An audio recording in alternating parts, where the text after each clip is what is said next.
Hello and welcome to Recently Seen. Today we're gonna see if Marvel Studios can get us all hooked on a feeling a second time with their sequel to the highly beloved sci-fi smash Guardians of the Galaxy. So everybody start listening to your mixtapes and let's take a look at Guardians of the Galaxy Volume 2.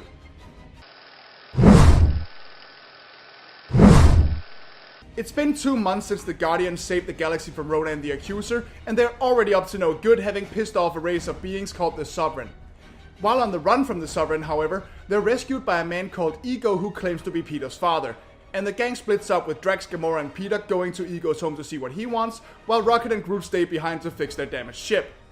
With the Sovereign and many old enemies still on their tail, however, the Guardians aren't exactly in for many quiet moments.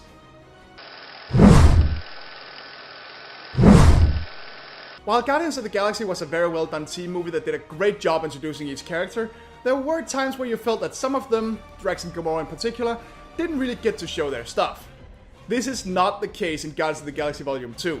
Here everybody gets their own subplot, some of which include other characters from the first movie, that really allows them to shine rather than just play window dressing to Peter and his story.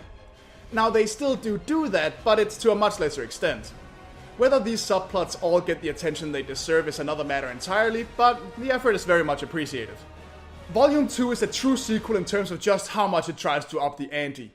This is a very visually ambitious movie where the heroes face a much larger threat than has been seen in any Marvel production so far, making it feel super grand.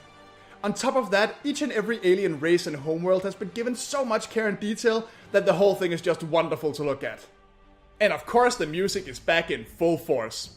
While some would argue that it doesn't really have the same personal connection to Peter anymore, it's still chosen and utilized with such perfection that it becomes as much of a character as any of the heroes and villains on screen. In fact, I'd almost say that the title sequence is worth the price of admission alone, just for how well it uses the music. You gotta see it. It has to be seen to be believed.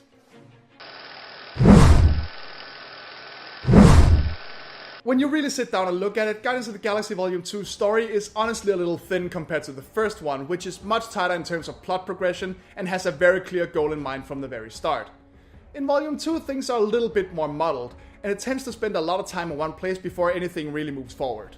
Now that is not to say that Volume 2's story is bad by any means, but since it is much more character driven than the first one, the result is that while there are a lot of action sequences and laughs to be had, a lot of time is spent in the first hour before anything really important happens, which can occasionally make you feel like things are just kind of meandering along.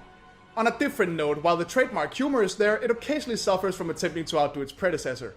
Jokes and gags are thrown at you at an absolutely insane rate, and some of them really fall flat, or become so ridiculous that you start to wonder if even the Guardians of the Galaxy could possibly be this strange.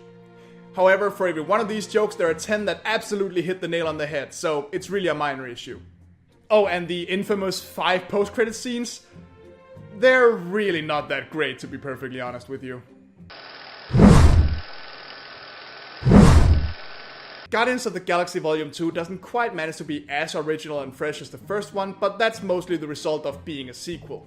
It's no secret that the first movie, excellent as it is, runs almost entirely on raw charm, and Guardians of the Galaxy Volume 2 definitely does too. It's almost impossible not to love this world and these characters with just how fun and likable they are.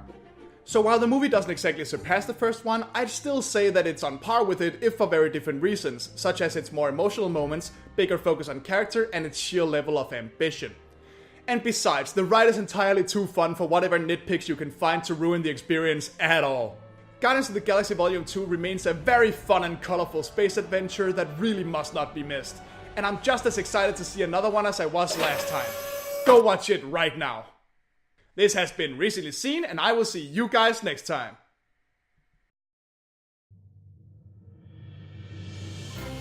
Hey guys, and thanks a bunch for watching. Please leave me a like and a comment, and if you want more videos you can check out my channel and press the subscribe button to let you know when the next one is out. You can also follow me on most social media through the links in the description. See you next time.